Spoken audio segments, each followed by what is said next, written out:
Hello, everybody. Welcome back. My name is Adam Asher, and this is Wander to the Edge. And Zan, it's good to see you. It's good to see you too. We So I like how right before you flipped on the camera, you told me to behave. Yes, Why? I What's think up it's with good advice. that? I think it's good advice. I'm not going to listen. You True. can't tell me what to do. There is absolutely no putting Zan in a box.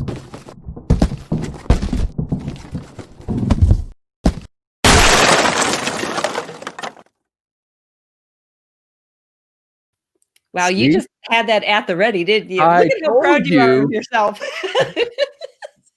I told you. There's absolutely not. There's no excuse for that. Not going to happen. She will Yeah. not be put into a box.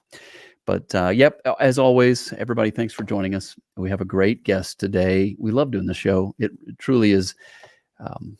It's a great opportunity, and it's a privilege, right? We get to meet them and talk I to know. all these great people, get inspired by their stories, hear the uniqueness of the things they've done in their lives and why they like to travel.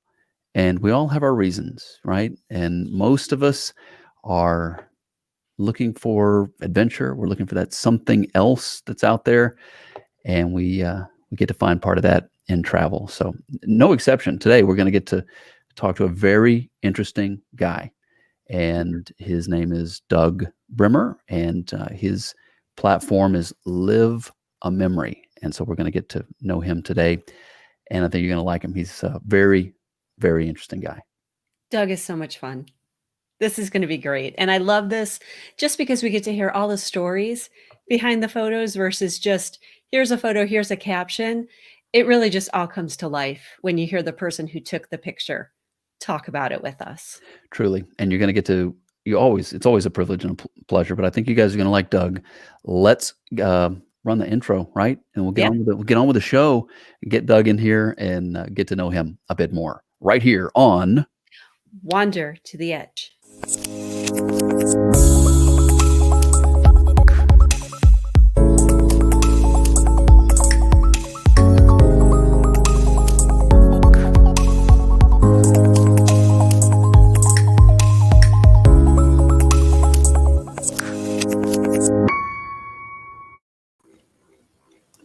Hi, Doug. Hey guys, how you doing? Adam, Zan, how you doing? Good. Doing great. It's great to have you on the show. First thing we got to figure out is with all those helmets as the backdrop, what's going on back there? Well, in addition to Live a Memory, I also am a big football fan. I think you could probably tell seeing all these NFL helmets behind me. I also do a YouTube show every week. It's called Fire and Brim Sports, and kind of like fire and brimstone, really getting excited about something. And so a friend of mine and I, we get together once a week and we go over the upcoming week's games, NFL games. And, we have a little spiel where we talk about the games, upcoming games, and then we stand up against the board and we pick against the spread, which is the really tough thing, who's going to win that particular game. And so we just have an absolute blast of that every single week. And it's something that I look forward to all year long, again, the football season for multiple reasons. But if anything, just doing the Fire and Brim Sports show. And so sorry for there's a lot of color behind me and maybe distracting. But it's, tomorrow night we'll be doing another show. So, getting ready for that. So super excited about that. It's okay. We're here to be distracted. But also, I've got a really tough question. Yeah. Right? Really tough question. So you're talking about, making your picks, right, for the games. Yep. So are the Falcons going to win or lose? The Falcons, I tell you what, I've been so down on the Falcons all year long. Me too. You know what? Here's what, all seriousness, this is okay. I'm putting the Firebird Sports hat on here. They do the least with the most. And nothing aggravates me more than, a team's doing the least with the most. They have such a great roster, and yet they just don't get what they should be getting out of that team. And so, just get my analysis hat on here, but that's always my big take on that. So, I could not agree more, and that's as an Atlanta person who's been an Atlanta fan his entire life. But you have actually hit on it. But we're not going to let me slip off down into that pit. What about Green Bay? What about Green Bay? Because I'm not going to say who likes Green Bay, but I know a couple people who do. Green Bay who really understand football. Well, Green Bay, just because you have Aaron Rodgers, I mean, you're always going to have a competitive team with Aaron Rodgers.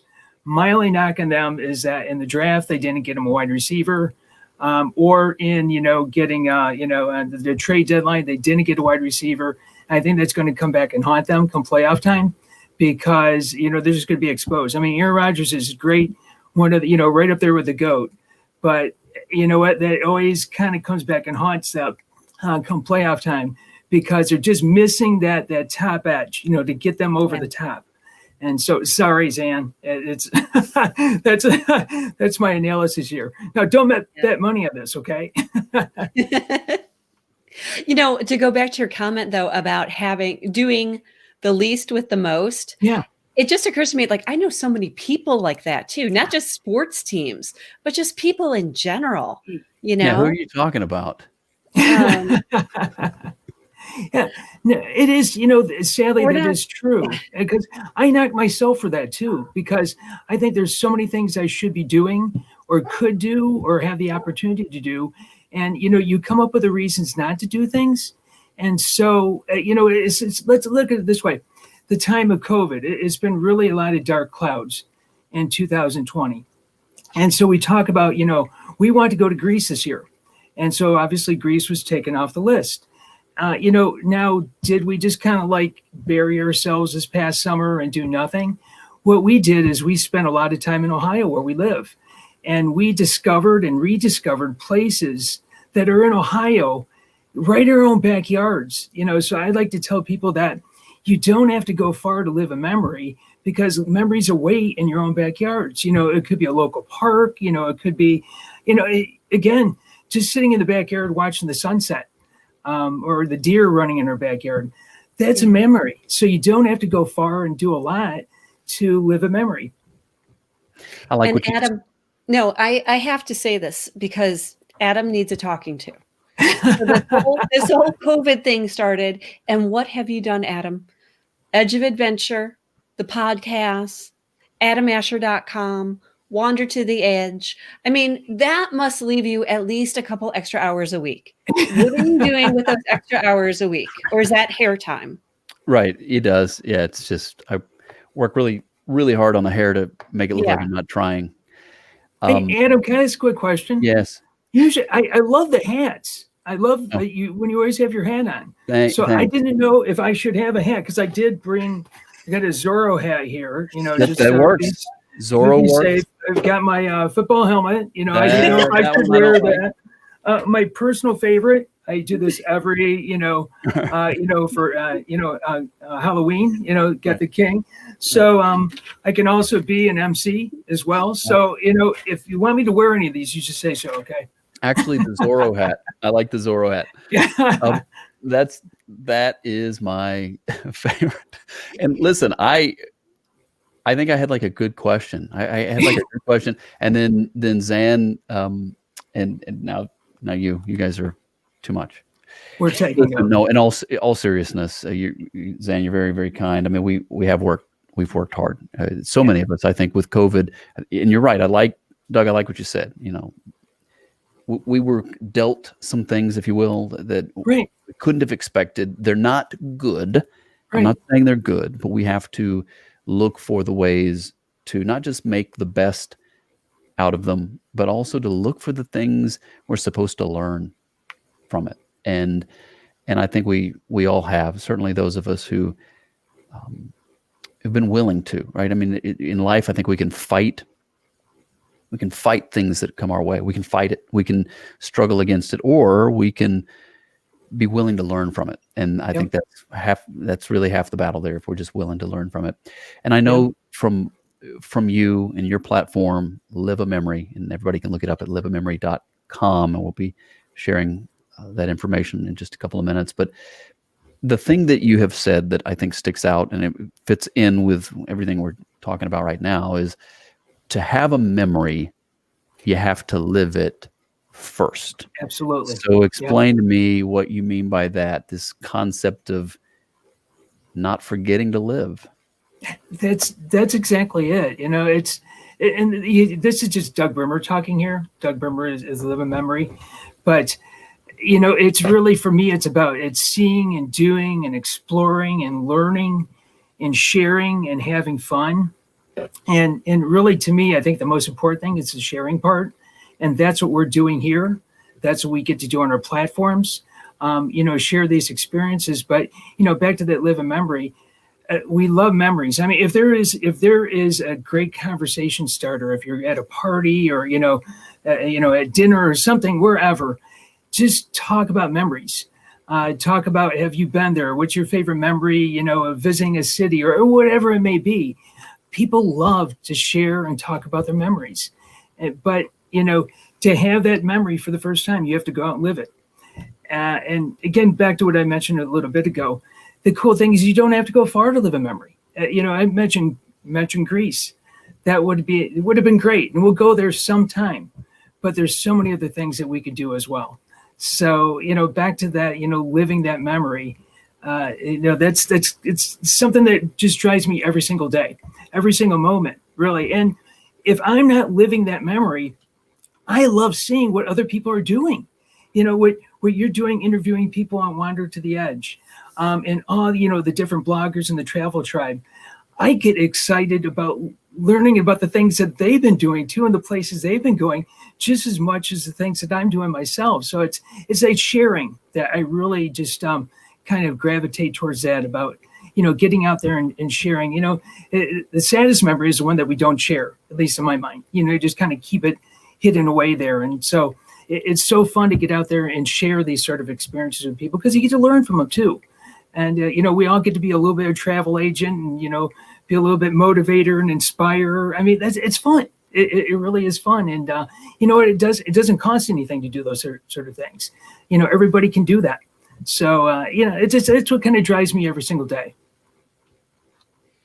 It reminds me a little bit of, you know, ancient times, caveman times, frontier day times, when people would sit around the fire and tell stories. And it could be a way of passing down history or learning about your Yeah. ancestry, or, you know, a way to chronicle everything that's happened and to learn about each other. And we don't really do that as much now as a society. We No. don't really try and connect or form those types of bonds. I think that it's a special group of people that when you go out on social media and you are trying to share those stories and make that connection, that just makes it so special.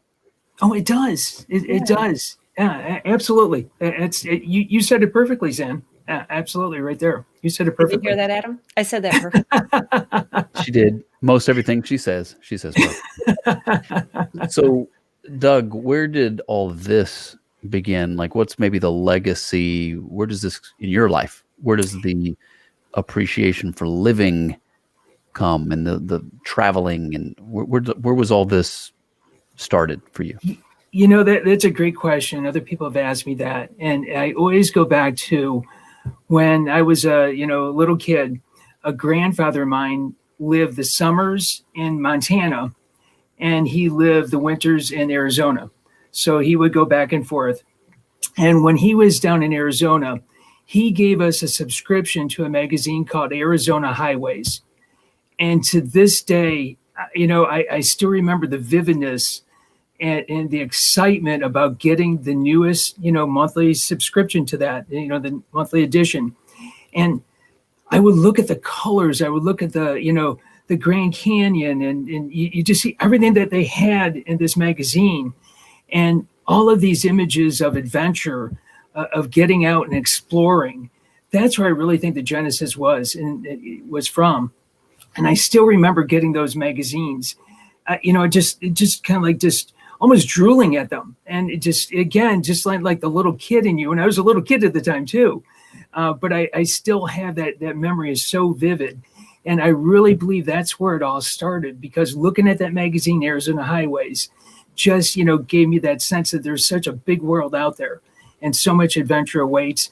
And then my grandfather telling stories about living between Arizona and Montana. That also, the things that he talked about up in, let's say like the Rockies, or visiting the Grand Canyon, or, driving through Utah and seeing all the sights and everything through Utah. There was one time I remember, it was, I think 1979 is when Mount St. Helens exploded. And he lived in Missoula, Montana. And Missoula, Montana got like 3 or 4 inches of ash from the explosion from Mount St. Helens. And he sent a, like a glass jar of the ash to us. And I remember just looking at that ash going, oh my gosh, it's like, it's a history and it's a memory, and it's all this sort of stuff just compiled in this little jar of ash. And it was just so cool. And it's those type of things that I really think that the genesis of it came from. You feel the same way about maps, don't you, Adam? Isn't that your big thing? Yeah, I think I'm kind of identifying here with Doug as I listen to him talk, because maps, I mean, I like maps, I like compasses, obviously I like hats and things like that. But when I go, like, let's say I was in Nicaragua years and years back, and this was not even the time that I did the film, the video. But I remember being on the beach and finding what was clearly some sort of volcanic something, piece perhaps of what is that called? Where the lava, when it dries, whatever that's called, volcanic rock, whatever. Yeah. But it had been in the ocean, right? And so it was this mix of volcanic rock and yet it had been rounded through the time that it had been in the sea.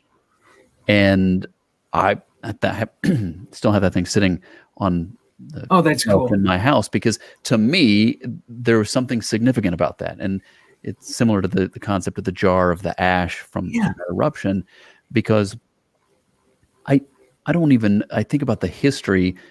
When was that first in the ocean, and how did it make its way to shore, and that it would be there at the time when I would pick it up. And I know that's kind of silly, but of all the things you can go to the market and buy, that's the kind of thing that has more meaning to me.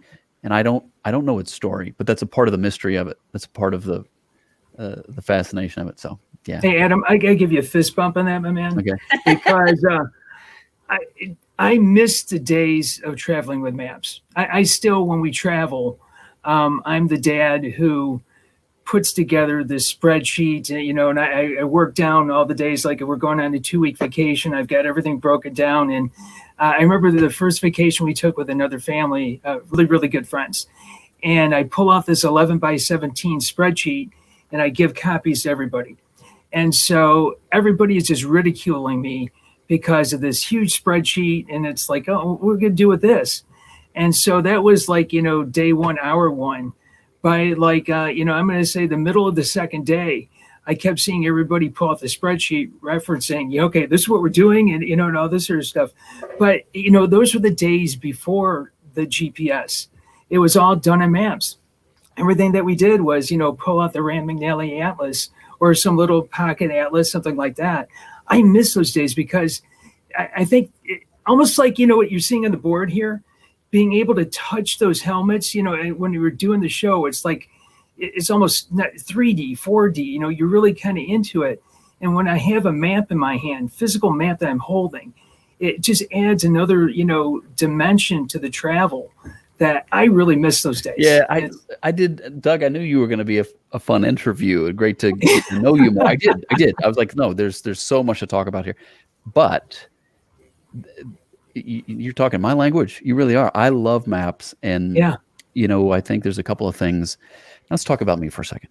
A couple of things, maps being one of them, that I miss. Now, right, here's my phone, and it's nice to be able to pull up the map on the phone and it'll show me where I'm at. Trust me, I like that. I find that fascinating, and obviously it's why we use it. But in the old days, right, when I would travel in Mexico, yeah, I had the map. Yep. And there was an element of piecing the puzzle together. I've got to be approximately here. Well, there was this road. I know I know that was that road. And honestly, I'm not really. We turned right. I thought we turned on this. I don't know. Sounds a little dangerous, but it was fun. It was fun, and there's that sense of adventure. That's one of those things that, Yeah. and it's an improvement, perhaps what we have, but I miss it, and I really jive with what you're saying. The other thing, here we are doing a podcast, and I love this. I love the Yeah. podcast. I love the Yeah. fact that we're able to connect. But I, as a radio guy and a guy who got into radio before the internet, there's an aspect of radio that I miss. The fact that it's not the same as it was before this technology revolution.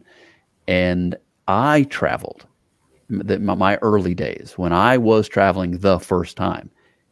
It was I was in my room, but I was listening on a shortwave Sure. radio, and I was Sure. listening to these places far, far away. And in my mind, I was traveling there. I was learning about those places, and in my imagination, wondering what life might be like. So, the maps and radios and the old school things are. It's kind of a shame that we've lost them, but hey, time marches on.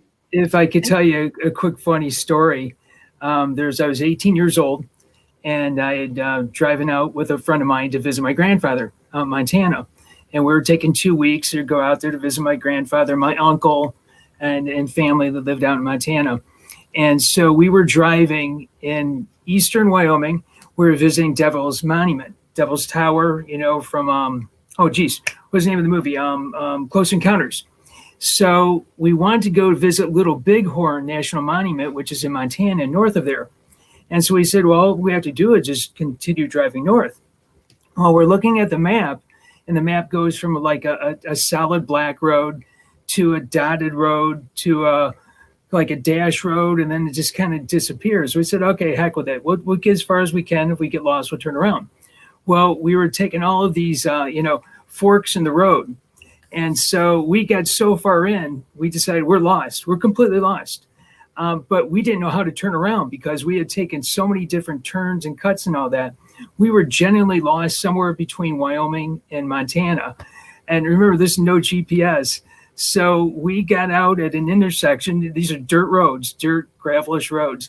And we were looking at this intersection to see where more traffic, marks in the dirt from the tire tracks were. And so we ended up following that. And we were like 7 miles into Montana by the time we got to another road. And so what a memory, it was an adventure, the whole time. And that was before maps. And it was just ingenuity on our part. Like, okay, we're going to figure this out because nobody's going to come out and help us because there wasn't a life anywhere to be found. But those kind of stories, I just love those. And it's just the day, it's almost gone now with GPS because we never would have got lost. You'd know exactly where you are. But back then it was just getting out and, figuring out where to go. It was just that story. I always love telling that story. I love just that, the folklore of using the maps and what it means. I also think that it's a critical skill. To your point, it's like complex problem solving, trying to figure out where you are, how to get out, where to go. And I almost fear that that's a skill that will, fade away if it's not exercised. And plus, when you're on an adventure like that, to your point, to get lost, that's where you see things that you never planned on seeing. That's where you truly get the spirit of exploration, right? That's not, I need to go from point A to point B. It's, I need to figure out where I am and I want to see everything around me. Yep, exactly. Have you been to Venice? Have you been to Venice, California? Venice, Italy. No, One of the great things about Venice, Italy is getting lost. You want to get lost down the alleys, down the nooks, around the crannies, and you'll figure out where you're at eventually. That's part of the adventure, is actually getting lost like that. I'm sure we've all taken trails and things like that where, you're momentarily lost, as well. I mean, that is part of the adventure. That just adds that, it's the cherry on top, really. Yeah. Yeah. Okay, so, and I'm pulling up some pictures now. It's that part of the program where we like to go and take a look at some pictures. This is from Live a Memory on Facebook, but you can also look them up on Instagram and Twitter and so on. Twitter. So be sure you do that. And also the website, we'll look at that in a minute as well, liveamemory.com. But I pulled this picture up. You were talking about trails and getting lost and things like that. I know you obviously didn't get lost on that trail. That's a beautiful trail. And you have been to, as I understand it, I heard a rumor, you've been to 48 of 50 states. That is correct. That is correct. You want to make a guess with the 2 states I've not been to? Probably the ones that are kind of standoffish. Alaska, which is definitely on the bucket list. We're going to get to Alaska. The other one is Arkansas. Arkansas. I know. Don't do that. Don't come on here and say you haven't been to Arkansas. I'm sorry.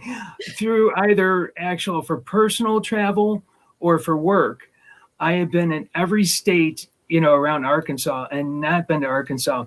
And so we were coming back once from a trip a number of years back. We went out to the Grand Canyon and spent 2 weeks just driving around from Rocky Mountains, in Colorado, then through Utah, and then coming around, through the Grand Canyon.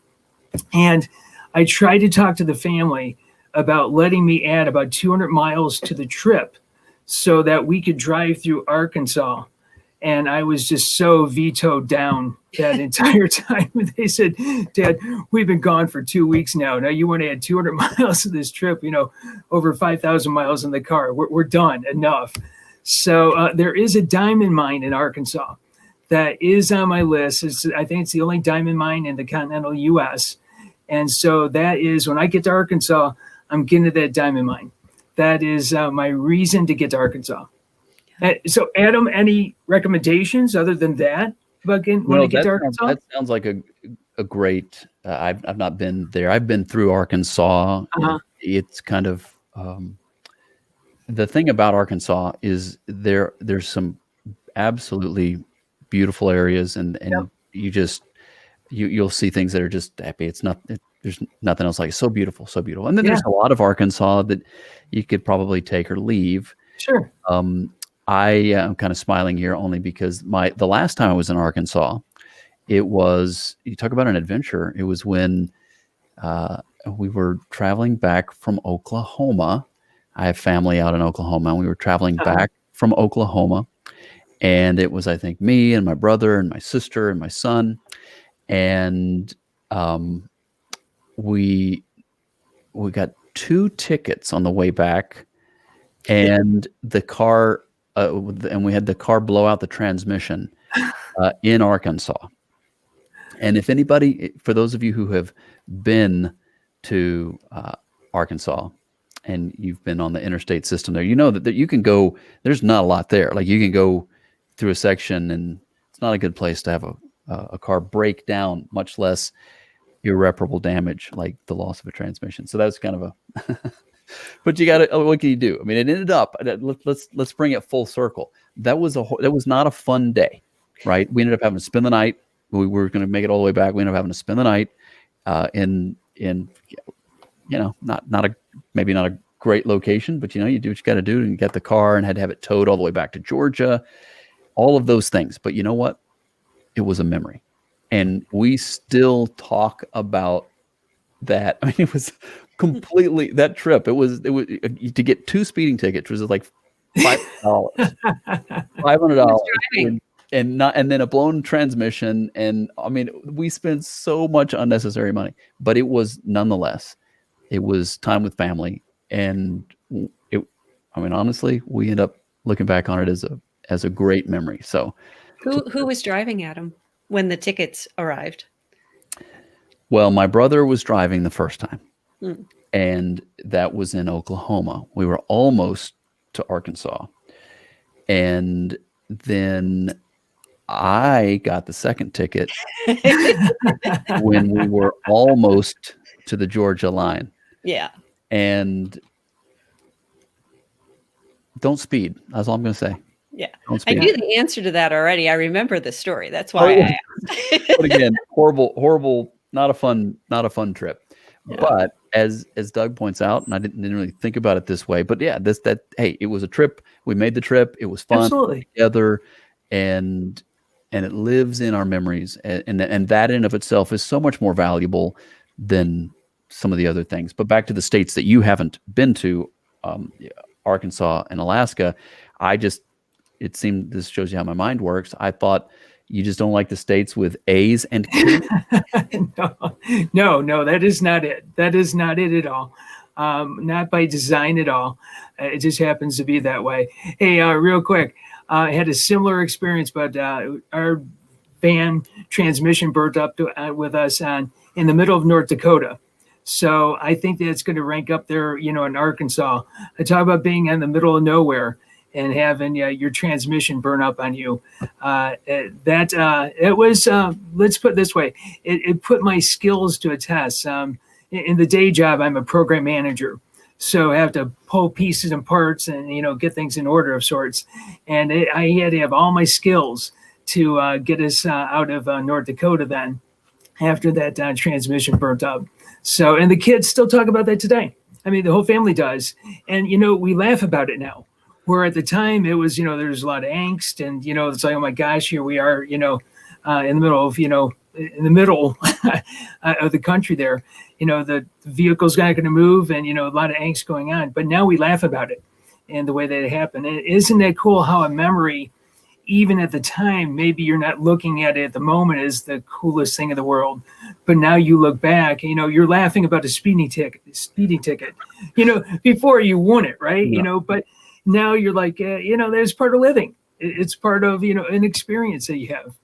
And I'm sorry, Zan, I'm doing all the talking here. And, like, I'm having such a good time. I feel like I'm interviewing myself. Now, this reminds me of another story, but it's similar to what you're talking about. They talked you out of going through Arkansas, which was probably smart under those circumstances. But so when me and my brother and my son, years ago, we went to Wyoming and we stayed in Jackson and we went to Yellowstone. And we hiked up into the Tetons. Fantastic trip. Literally, I think we did all of it in maybe 4 or 5 days. I mean, it was a pretty quick trip. Sure. It was, great memory. So we were going through Yellowstone, and this is me. This is the guy that likes maps, and I like to drive. I mean, obviously, you got to fly to some places, but I love the drive. And so we were in Yellowstone, and the day was kind of winding down. And it was really the smart thing to do would have been to just backtrack down whatever that highway is and get back to Jackson, back to the hotel. But instead of doing that, I talked us into, well, I want to go through Montana. I want to go, and you look at the map and you think, well, you just go right around here. It's right there. Yeah, it's right there. But what you don't realize is how far that is, and then how much farther out of the way. So instead of going back to the hotel, the shortest distance, we went around the mountains into Montana, Idaho, and sort of got back to Jackson by going back because I thought, hey, I want to see, even though it was late in the day, I want to see something I haven't seen. And there is nothing in Idaho. There's nothing. And by the way, if you live up there, God bless you, it's awesome, but there's nothing there. Yep. And when you're driving relatively late at night, and in Georgia, when you drive late at night, you look out, there are lights. There's street lights and lights in homes. There were no lights on that stretch of road for a long time. And I'll say this and then I'll shut up. But this is when we coined the phrase, we don't have a problem.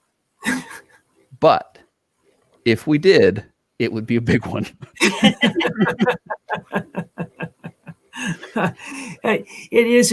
And tell me when you're out there too, is that distance, you don't understand distance, because if you're in a valley someplace and you could be going 100 miles an hour if you want, you can't tell that you are, because you're not really passing anything close, because everything is so far out that you really don't have you can't judge how fast you're going in distances, because everything is just so immense when you get out there. But again, that's just part of the coolness of it all. Because I've spent a lot of time in Montana, and I know exactly what you're talking about there. When you get up in those neck of the woods, and just see the distances, it's a big place. When it's like you live in Atlanta, so you've got what, Dalton, Georgia on the sign, and you get Atlanta. It's like 30 miles to this, 20 miles to that. Well, in Montana, it's 150 miles to the next thing. It just tells you how much distance there is out there.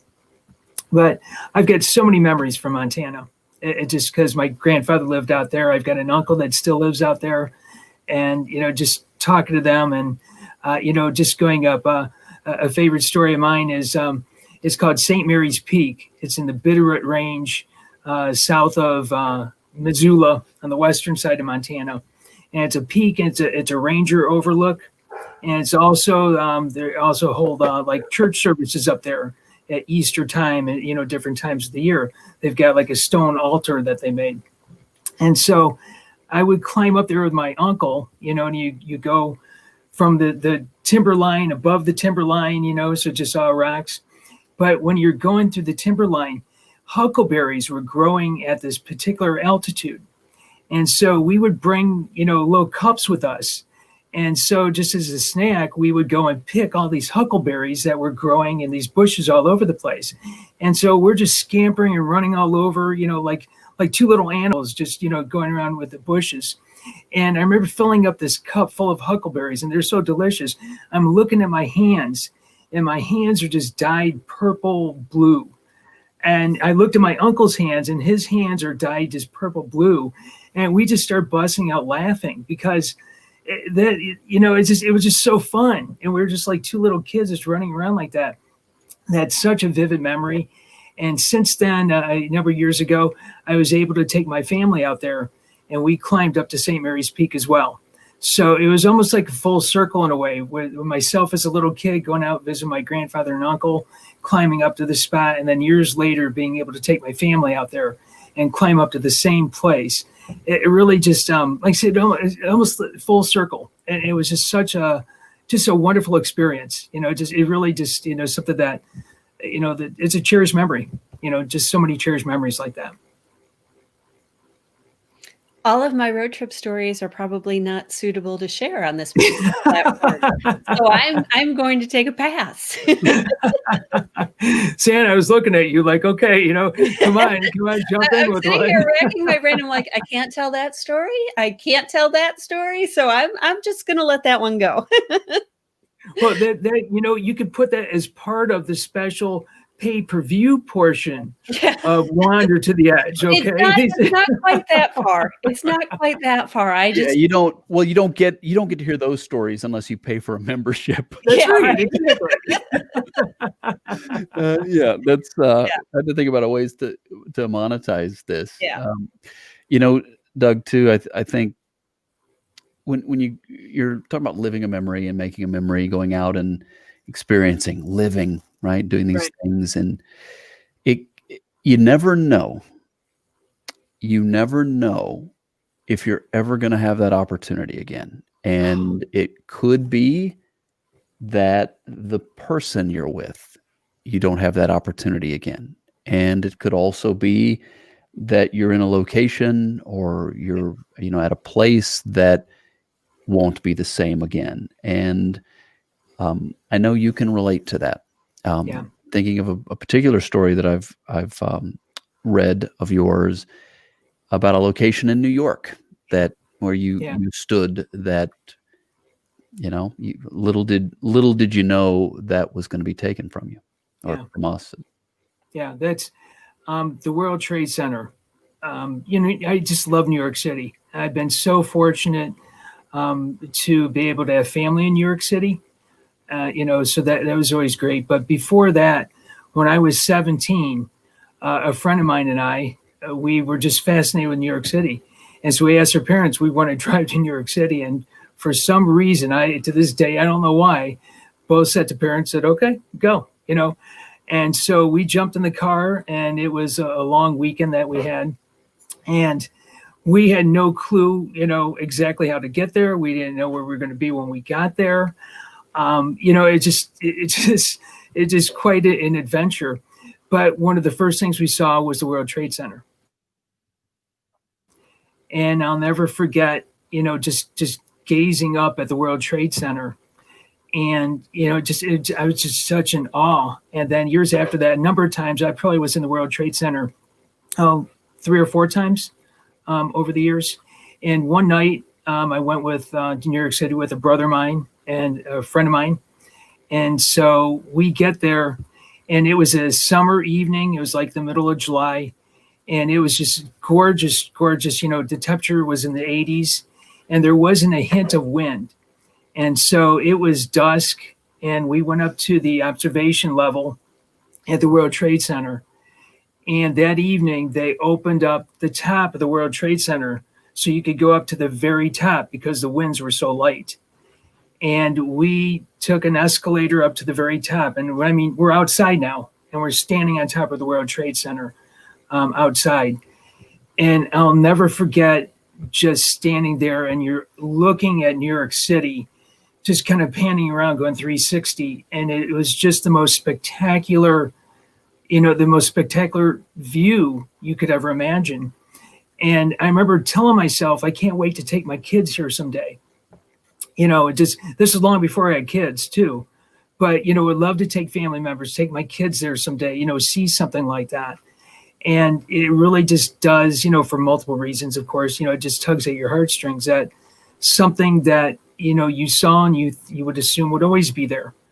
It's not there anymore. And I bumped into, not too long ago, a gentleman who was, he was flying into New York about a week before 9/11. And his original plan was to spend a day or two in New York City and go, touring New York City. But he had to get back home to the West Coast. And he said, nah, maybe I'll do it next month. Maybe I'll get another chance to go back there and, and see like the World Trade Center, which he wanted to. And of course, a week later, the tragedy happened. And so, when I hear those type of stories, it's another reason to, if you have an opportunity to do something, do it.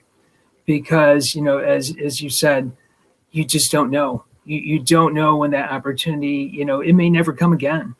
And so, do it. And if it's just a little thing, do it. Don't limit yourself. Don't put a rev limiter on, which I think we all do to a certain extent. We've got that rev limiter. Just go ahead and do those things because, as you said, Adam, you don't know if you may ever have a chance to do that again. So yeah, that really, I still remember that. It's such a vivid memory in my mind of being here and just staring in awe of it. So really, really fascinating.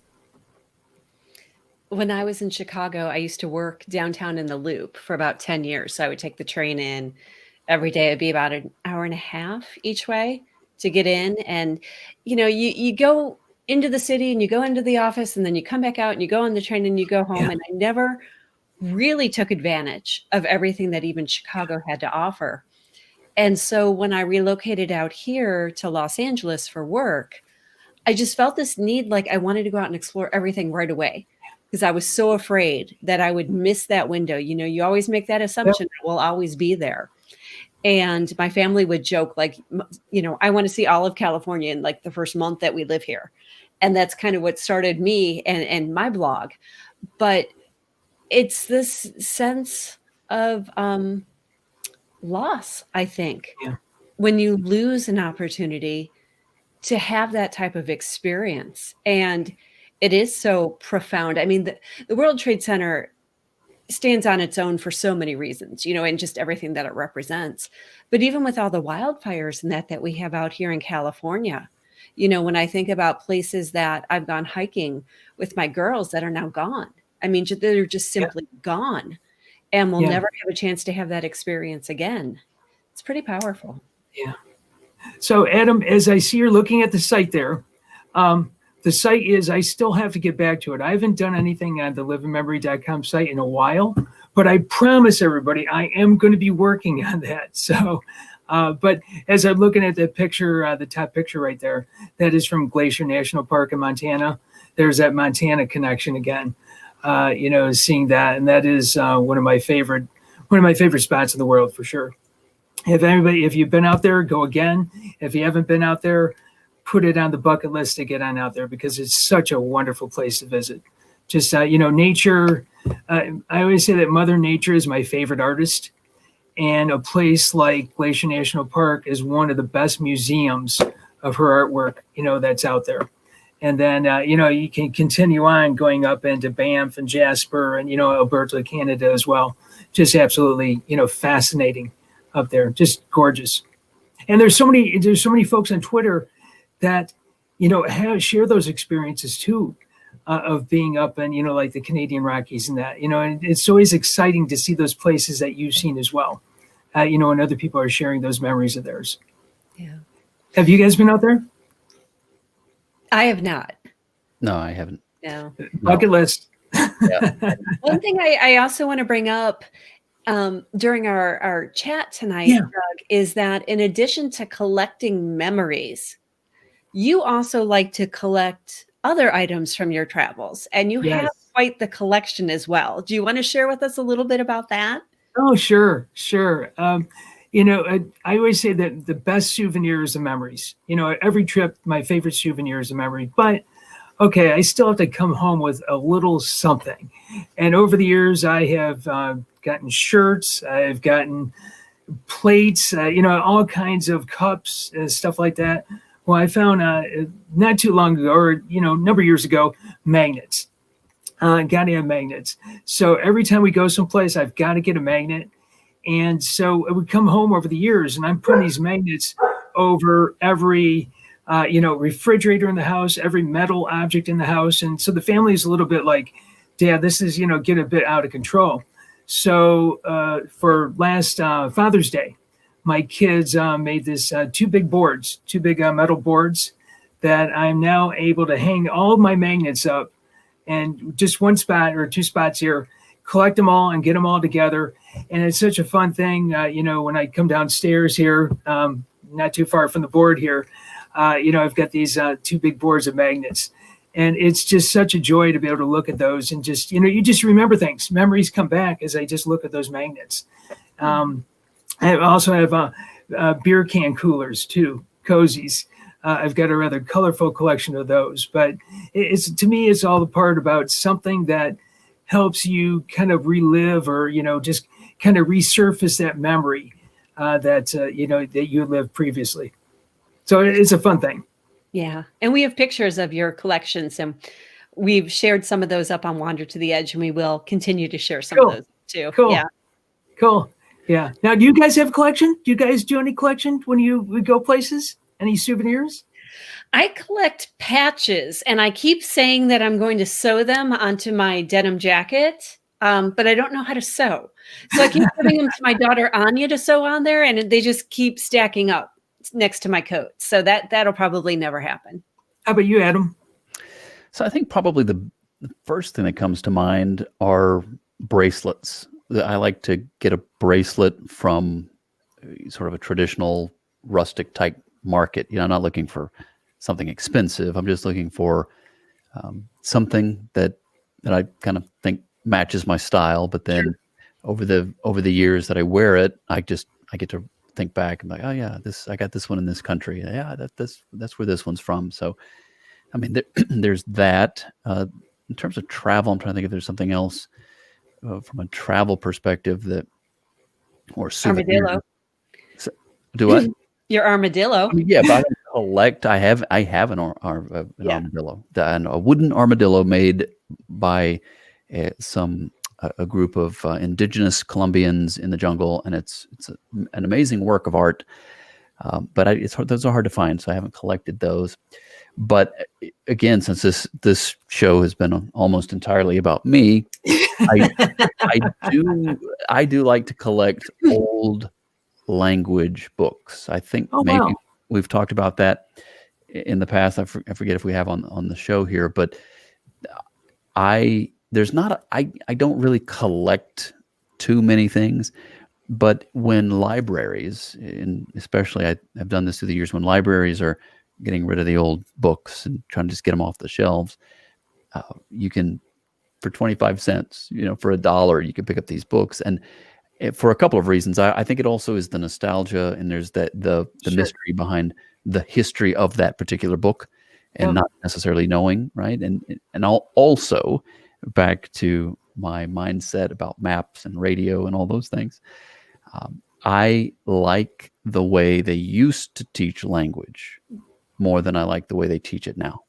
How is And that? and now, see, now when you try to learn a language now, they want to sell you on this idea that we're going to teach you to learn a language the way babies learn languages, right? It's like, it's going to be hard to do because I'm not a baby, but they want to try to make it sound like it's going to be easy and you won't have to worry about the grammar and things like that. But for me, and just a hobby and an interest and a passion of mine, learning languages, I find it fun.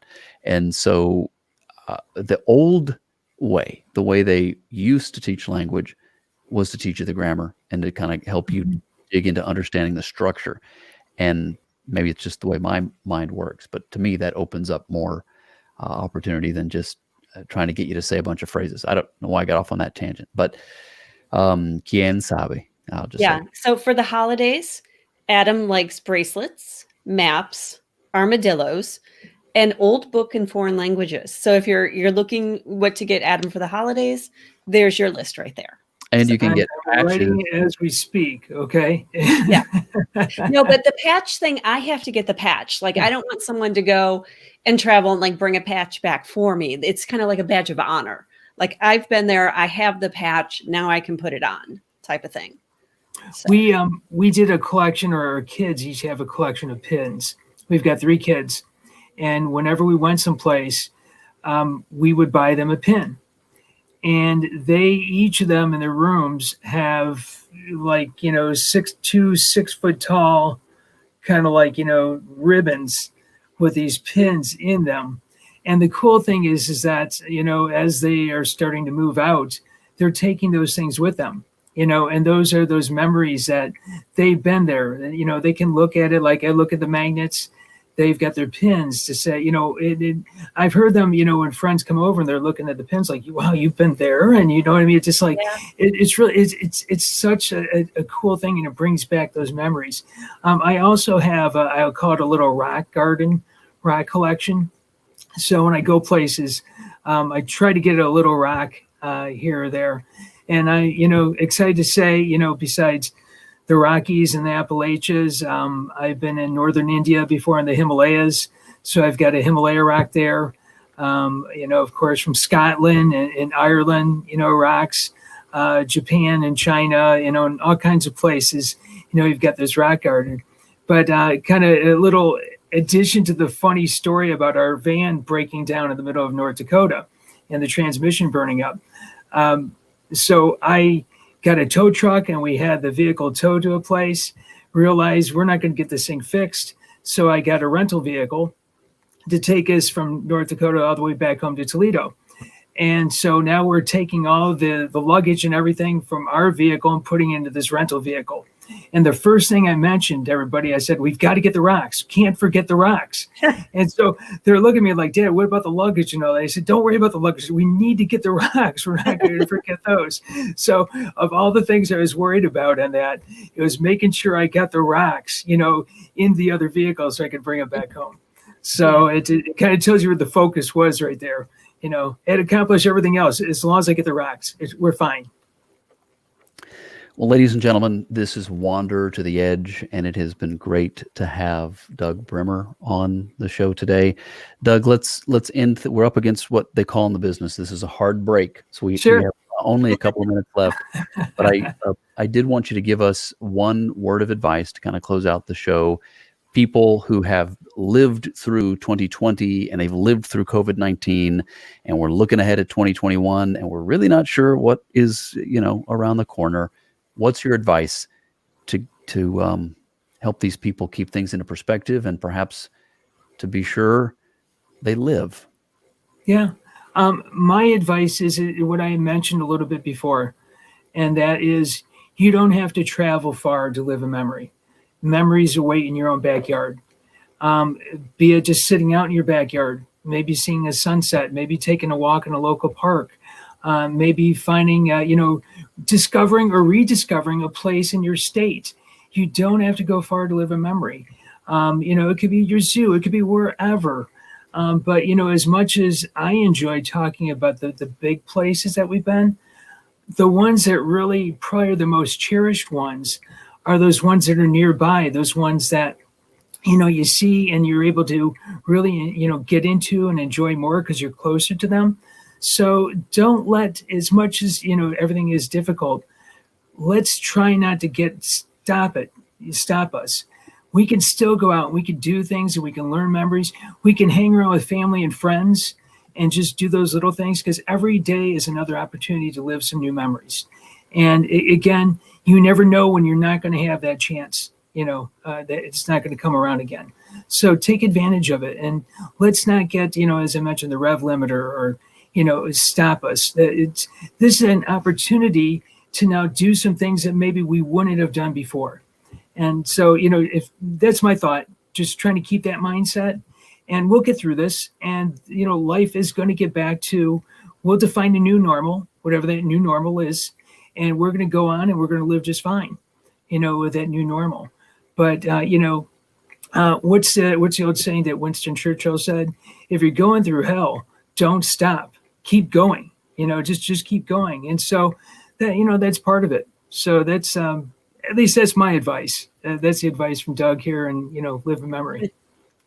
Well, we appreciate the advice from Doug. Thank you. I like it, Doug. And, the other thing Churchill said was never give up. Yeah. And never, ever give up. Yep.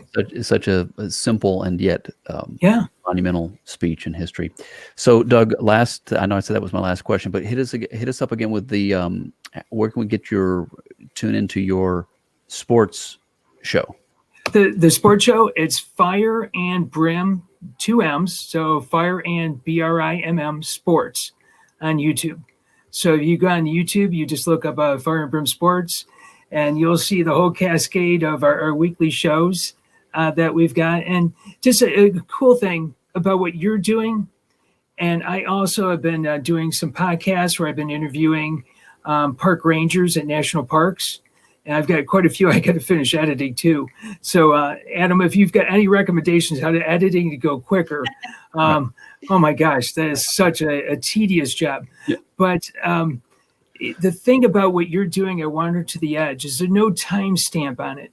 And that is, somebody can watch the show on a Monday or Tuesday or Saturday or Sunday, or they can watch it, all 12 months of the year, or they can watch it in 2022, or, there is no timestamp on it. So you've got a capsule that, there is no beginning and end. It's something that goes on. Where what I'm doing right here, there is a timestamp. Once that week is over with, people aren't interested what happened 3 weeks ago. But you're creating something here that people can tune in at any time, pick any of your shows, and they're going to get just as much great, information and content and just ideas. It doesn't matter, when you listen to it. So that's such a cool thing that you're doing, and allowing people to get together like this. And, I mentioned about the sharing. This is an opportunity for us to share, ideas and inspire people and motivate people. And so I really applaud what you're doing here. It's a really, really great job. Well, thank you, Doug. And speaking of editing, we're going to wrap up the show, because if it goes any longer, I'm going to have to edit it. And we have to get it in under an hour. Look at it. It's at 58:30. And so with that, Doug, we're going to say thank you. Appreciate it. Absolutely fascinating. I enjoyed this thoroughly, and we'll have to have you come back in the future. So thank you so very much. I so appreciate this. Thank you so very much, guys. Thanks, Doug. We'll talk to you again soon. And Zan, as always, it's been great to spend some time with you on a Saturday. And we will see everybody else right here again next week on Wander to the Edge.